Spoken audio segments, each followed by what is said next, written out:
Hey guys, Denise here, and welcome to another Friday. Today I'm continuing with my shock episodes, or the basic understanding of the emergencies from this condition, part 2. Now, if you have not seen part 1, I strongly suggest that you look at part 1 before you look at this video today. Thanks for viewing, by the way. As you go on, please subscribe and hit that notification buttons for more upcoming videos that I will be posting on Fridays and Tuesdays. All right, let's get ready for part 2. So, the non-cardiovascular types of shock is where in the part 1 we dealt with the cardiovascular type shocks, which would be more cardiogenic shock and hypovolemic shock. I broke it down where I spoke about the pumps and the pipes and the container, so it's important. Check out the part 1 of this video.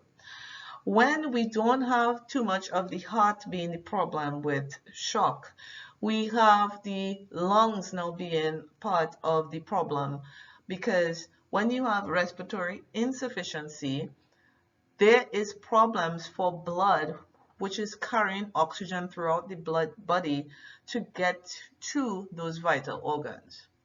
If there's a severe enough chest injury, such as a punctured lung, or maybe several broken ribs, or if you've gotten a really bad blow in the sternum area where that heart is located, these can cause breathing difficulties. And when we have breathing difficulties, it is affected where the oxygen in the blood is affected to the point where we no longer can be properly perfused. And that is what shock is. It's a inadequate perfusion of being able to have the cells carry oxygen throughout the body. Blood that cannot be oxygenated will lead to shock. So this one is not about the heart, it's about the problem where we can't have proper breathing taking place and the blood being able to distribute oxygen to our organs. Another type that is non-cardiovascular caused is anaphylactic shock. An anaphylactic shock is, I would say, the emergency type or a very severe or violent reaction that takes place when someone has a substance taken in either by food or by mouth or by insect sting that causes them to have really life-threatening problems. So when the immune system reacts violently to a substance or an antigen that comes into the body that has already been sensitized, such as, I think when people think about allergies, we think about somebody having eaten some peanuts or some shrimp or something like that. And, they say, like, I'm allergic to that. That allergy that they have is not what we would deem anaphylactic or an anaphylactic reaction. The anaphylactic reaction causes really life-threatening things to the body, and it happens quite quickly. That's why we're going to put this as an emergency and also put it in as part of a cause for shock. When you have this severe reaction occurring in the body, affecting widespread dilation of the blood vessels, and in some cases, the ability for us to actually have respiration in the lungs, that as well is altered when the severe reaction occurs. This reaction develops quite quickly and can be obtained from medications, food, or insect stings. Now, we're going to talk about what it causes and what happens to the body later on. So, what to look for when we're speaking about cardiovascular causes? And that was discussed in part 1. We spoke about persons who are losing blood. Let's say, you got an amputation or a severe laceration that you have arterial bleeding taking place, and or let's say that your heart is not being able to pump properly. those causes, you'll find certain things on the person who is suffering from that type of shock. We have things or symptoms and signs such as agitation. They may be very anxious, and they may be having altered mental states where confusion is noted. You'll also see shallow and or rapid breathing, and the skin will be very pale, cool, or moist. You'll also find that they would have can be complaining of feeling to throw up. They'll be feeling nauseated, and they very well might be throwing up and nauseated. Cardiovascular diseases, you'll usually find the problems coming up a lot where the skin is giving you one of the best clues to what is happening with that patient. Having that clammy skin, especially if it's pale, it could also reach to the point of being bluish in color, which we call cyanotic. All those are signs of there is inadequate perfusion being happening in the body, which is not good. So what you can do for these cardiovascular causes, first of all, definitely if bleeding is present, bleeding or hemorrhaging, losing blood, control that bleeding immediately. And that is the first thing you want to concentrate on, because the person is actually depleting the amount of blood that is in the system which they need, because for the fact that they're losing blood, obviously that is one of the main causes that you'll see with the skin and the things that we just talked about before. You want to make sure and place the victim, if they're on their back, he or she's on their back. But if you have that person complaining of chest pain that is responsive, and they're having chest pain with the skin conditions and stuff, you want to keep them in a seated position.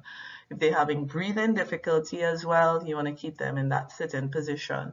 The next thing you want to do for that person would be making sure that you cover them with blankets to keep them warm. Now, one of the things the blood does is it actually keeps us warm. And when we are losing blood, and depending on how much blood we have lost, for us to show signs of where the skin is pale and clammy and cool, that means we've lost a significant amount of blood. So keeping us warm would be important, because you're going to start to feel cold. You want to make sure and call for help. Call the number that is in Trinidad and Tobago. We want to call 811 for medical dispatcher. So what you can look for with the anaphylactic shock. Anaphylactic shock, as I said before, it happens very quickly and it's a violent reaction. And the main things that is being thrown off would be issues concerning the skin again, and as well as you'll see issues of like flushing. You'll see on the skin people might start itching, hives, and one of the things that is will become a life threat is swelling in the face, especially if it's in the tongue and the lips. Because what happens here, if there's swelling in the face, the tongue, and or the lips, you have a problem taking place with the ability for that person to, first of all, swallow, and also the airway for the air to go from outside into their lungs is now being inhibited, because we need a nice smooth pathway for when we take a breath in and when we exhale that breath out. If there's any obstruction, there's problem for us to breathe, right? So that's why it becomes a life threat. And persons who suffer from anaphylaxis or anaphylactic shock, you'll find if they do have swelling of the face and lips or tongue, it will happen pretty quick. So that's something that you will look for on these types of shock patients, which is the non-cardiovascular causes. There'll also be spells of dizziness, fainting, and they might even go unresponsive. Tightness in the chest area, secretions of fluid and mucus in the throat or lungs, wheezing when breathing, and you can also have breathing being stopped. And please forgive my breathing, it's not beating, it's breathing stops. Sorry about that. Right. What you can do for this type of shock, you definitely have to call for help immediately and get this person to medical help immediately. This is like a really big deal.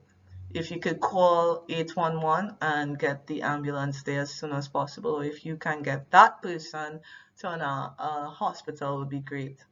Normally, persons who suffer with anaphylactic shock, they usually would carry something, what you see in this diagram here, which is called an epinephrine autoinjector. And I'm not sure how available this is. Most of the times, when I checked, it's not really that available in Trinidad as it should be.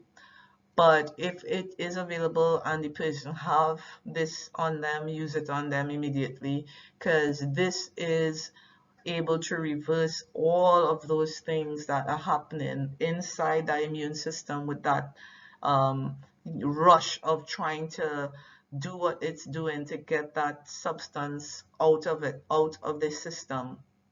And it usually will affect the blood vessels where dilation will occur, and that dilation is what causes the extreme swelling of the face, hands, and lips and tongue.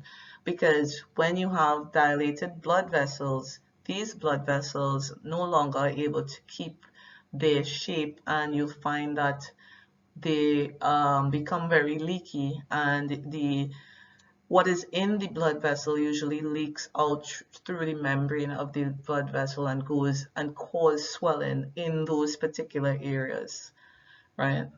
Now, mind you, I'm trying not to get too ahead of being past the first aid or the first responder of what the information should be for you to understand. So I don't want to get too much into what all of the different things, because shock is like a huge understanding. I'm just trying to do it in the most basic way that I can. So I hope I'm doing a good job with that.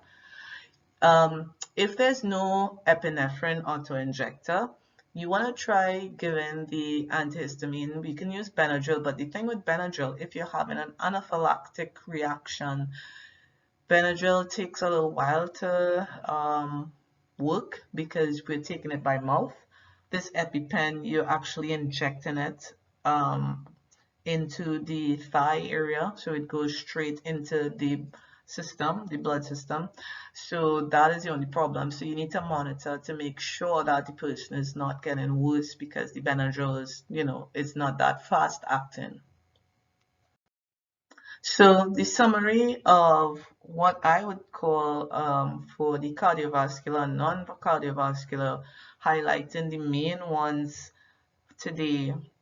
And in part one, let's look at how we can, what we can take from shock and the understanding of it.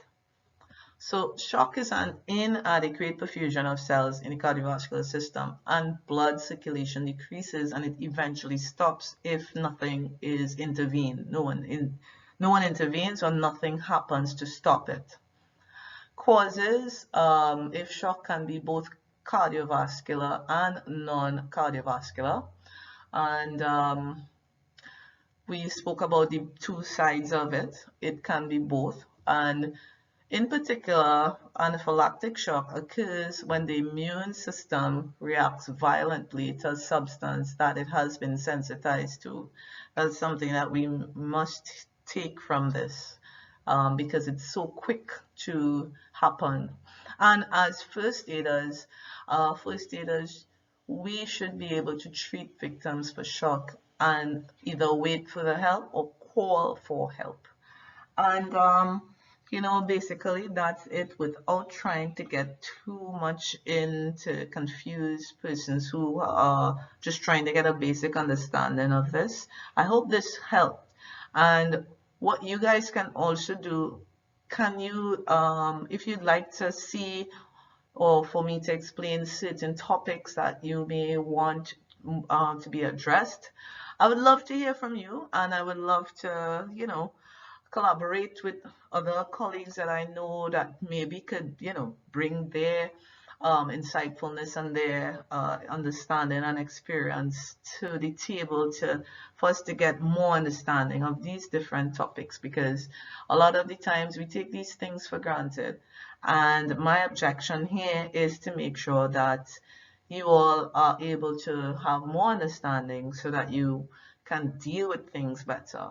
And I mean, education is life. That's what we're all about in Life Cycle 360.